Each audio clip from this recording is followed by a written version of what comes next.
साथियों नमस्कार। हमारे YouTube चैनल अतिथि शिक्षक न्यूज़ MP14 पर आपका स्वागत है। आज के इस वीडियो में हम बात करेंगे जो आदेश दिनांक 25 जुलाई 2024 को लोक शिक्षण संचालनालय ने जारी किया है, उसके परिप्रेक्ष्य में क्या क्या कार्य होना है, किस प्रकार से अतिथि शिक्षकों को ऑनलाइन अपने खुद की ज्वाइनिंग करना है, कैसे पूरी प्रक्रिया करना है, नए जो अतिथि शिक्षक है उनको क्या करना है, जो पूर्व से कार्यरत अतिथि शिक्षक है उनको क्या करना है, इन सारी चीज़ों पर इस वीडियो में आज हम विस्तार पूर्वक चर्चा करेंगे।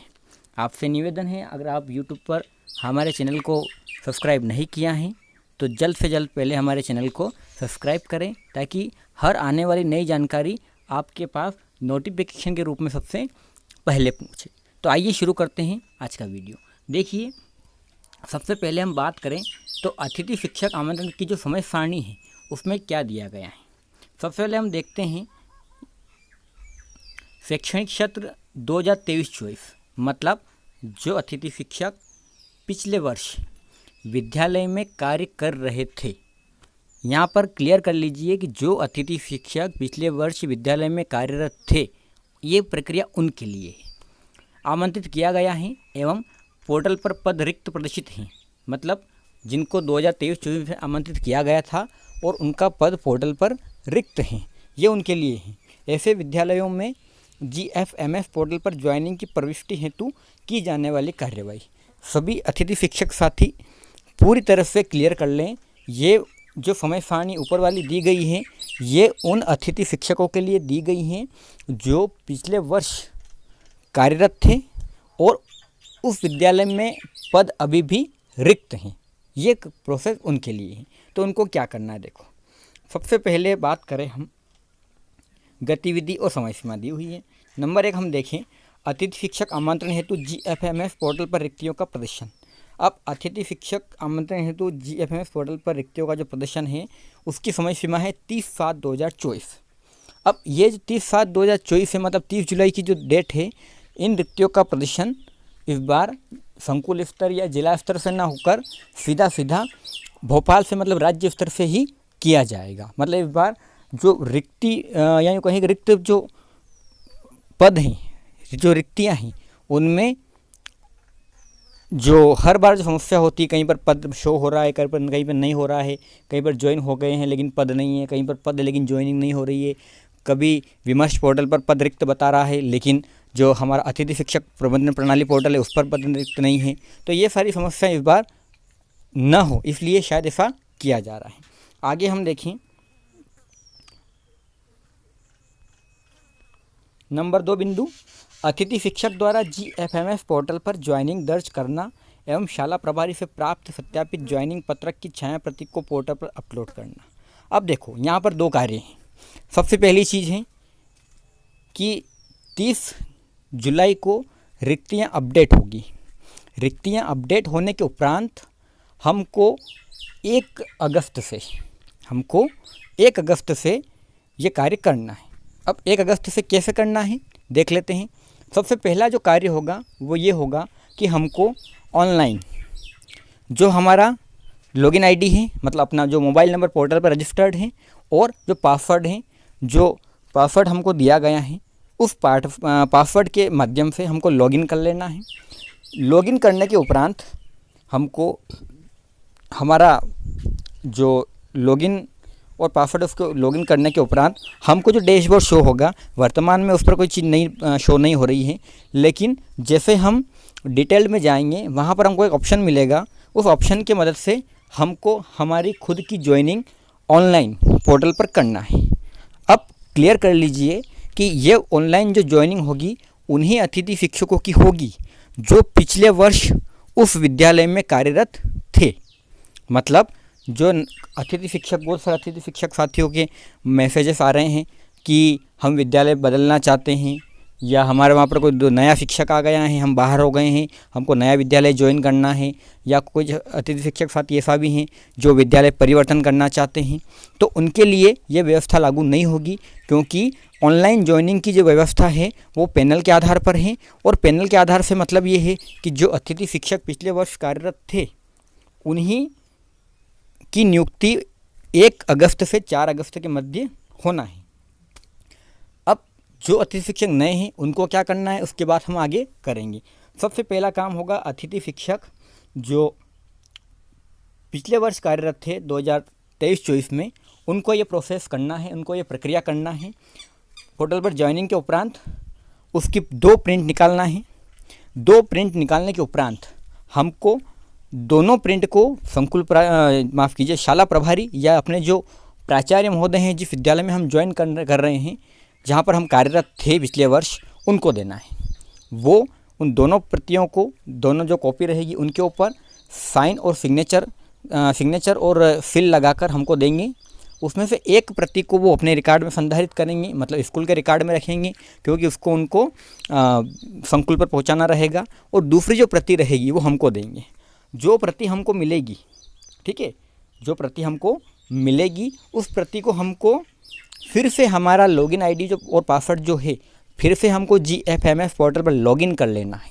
लॉगिन करने के बाद में हमको वो जो प्रति हमको संस्था प्रभारी ने, प्राचार्य महोदय ने हमको सिग्नेचर और सील लगाकर दी है, उसको हमको वापस से पोर्टल पर अपलोड करना है। अपलोड करने का ऑप्शन हमको मिलेगा, उस पर जाकर हमको अपलोड कर लेना है। ठीक है, ये सारी प्रक्रिया पिछले वर्ष कार्यरत अतिथि शिक्षकों के लिए है।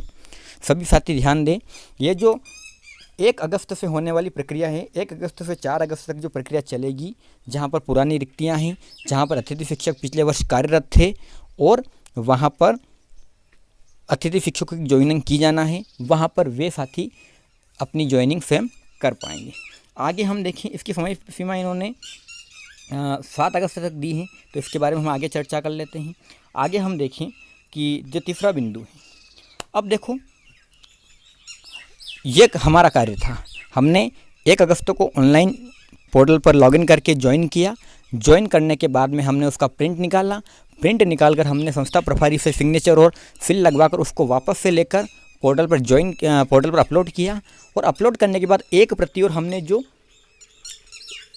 शाला प्रभारी प्राचार्य को दी थी, अब वो प्राचार्य उसको लेकर शाला प्रभारी GFMS पोर्टल पर ज्वाइन किए अतिथि शिक्षक का प्रमाणीकरण करना। अब उसका वापस से प्रमाणीकरण होगा। उसका प्रमाणीकरण कौन करेगा? संस्था प्रमुख करेगा। प्रमाणीकरण करने के उपरांत उसको वापस से संकुल पर भेजा जाएगा, जहाँ पे उसका फिर से वापस वेरिफिकेशन होगा और वहाँ पर इसको वेरीफाई कर दिया जाएगा। इसकी समय सीमा कितनी है? तो इसकी समय सीमा भी 1 अगस्त से 7 अगस्त है। ठीक है, अब देखिए, अब दूसरा जो बिंदु है वो क्या है, हम दूसरा देख लेते हैं। सभी साथी ध्यान से देखें। नंबर 2 जो बिंदु हैं, ठीक है, नंबर जो पॉइंट है, या यूँ कहें कि आदेश का जो नंबर 4 वाला बिंदु है वो क्या है।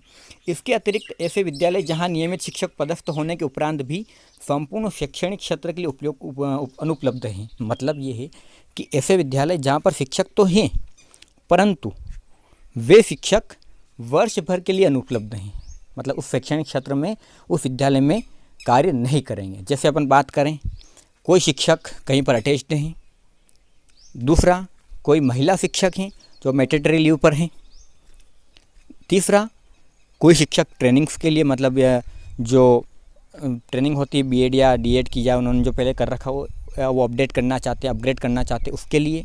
चौथा, कोई अपनी योग्यता बढ़ाने के लिए छुट्टी पर हैं। तो ऐसे शिक्षकों की जगह वापस से उस वर्ष के लिए, केवल उस शैक्षणिक क्षेत्र के लिए जो रिक्तियां हैं उसका अपडेशन किया जाएगा। और ये अपडेशन का कार्य कौन करेगा? ये करेगा संकुल प्राचार्य। ठीक है, कौन करेगा? ये जो संकुल प्राचार्य रहेंगे वो करेंगे। ऐसे विद्यालयों हेतु रिक्ति अपडेशन हेतु संकुल प्राचार्य द्वारा GFMS पोर्टल पर निम्नानुसार कार्यवाही की जाए। ठीक है, अब कार्यवाही क्या होगी हम वो देखते हैं। सबसे पहला बिंदु देखते हैं, नंबर 1, संकुल प्राचार्य द्वारा GFMS पोर्टल पर नियमित शिक्षक के अनुपलब्ध होने का कारण, मतलब वो जो शिक्षक अनुपलब्ध है वो क्यों है, उसका कारण एवं आदेश की प्रति, मतलब जिस आदेश से उसको संकुल से और संस्था से रिलीव किया गया है उस आदेश की प्रति का अपलोड किया जाएगा और रिक्वेस्ट दर्ज की जाएगी कि यहाँ पर ये शिक्षक अनुपलब्ध हैं और यहाँ पर नई रिक्ति क्रिएट की जाए ताकि अतिथि शिक्षकों की नियुक्ति की जा सके। इसकी समय सीमा है 1 अगस्त से 4 अगस्त, मतलब 1 अगस्त से 4 अगस्त इसकी सीमा है, क्योंकि उसका कारण ये है कि जो अतिथि शिक्षक पिछले वर्ष कार्यरत थे उनकी ज्वाइनिंग तो 1 अगस्त से 7 अगस्त के मध्य होगी और उनको 1 अगस्त से ऑनलाइन नियुक्ति लेना है, परंतु जहां नए पद बन रहे हैं, जहां पर पद क्रिएट नहीं है और जो अतिथि शिक्षक नए ज्वाइन करना चाहते हैं उन सब के लिए जो कार्य कब होगा, 4 अगस्त के बाद, ठीक है, क्योंकि वहाँ 4 अगस्त तक तो रिक्वेस्ट भेजी जाएगी और 4 अगस्त तक रिक्वेस्ट भेजने के बाद उसका परीक्षण होगा और वापस वहाँ पर नया पद क्रिएट किया जाएगा। आगे देखो, नंबर दूसरा बिंदु देखते हैं, संकुल प्राचार्य द्वारा प्रेषित की गई रिक्वेस्ट का परीक्षण उपरांत संचालनालय स्तर से अनुमोदन की कार्यवाही। अब ये जो संकुल से रिक्वेस्ट भेजी गई है इसका फिर परीक्षण किया जाएगा संचालनालय में, ठीक है, संचालनालय में इसका परीक्षण होगा। कहाँ पर होगा, कितने दिनांक से दिनांक 5 और 6 अगस्त को, मतलब 2 दिन इसका वहाँ पर परीक्षण किया जाएगा और परीक्षण करने पर सही पाया जाता है कि वास्तव में यहाँ पर रिक्ति क्रिएट करने की आवश्यकता है, पद बढ़ाने की आवश्यकता है, वहाँ पर नया पद बनेगा। उसके बाद इसकी समय सीमा, अगला देखते हैं नंबर 3 बिंदु, अतिथि शिक्षक GFMS पोर्टल पर ज्वाइनिंग दर्ज कर शाला प्रभारी से प्राप्त सत्यापित ज्वाइनिंग पत्र की छाया प्रति को पोर्टल पर अपलोड करना।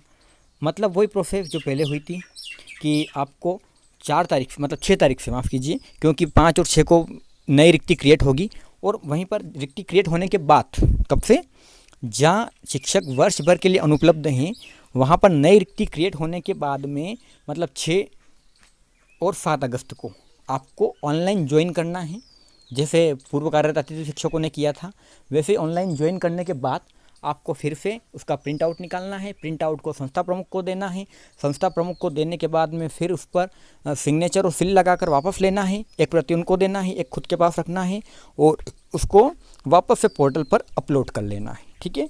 अब ये अपलोड करने के बाद में आगे की प्रोसेस क्या होगी, शाला प्रभारी GFMS पोर्टल पर ज्वाइनिंग किए अतिथि शिक्षक का प्रमाणीकरण करना।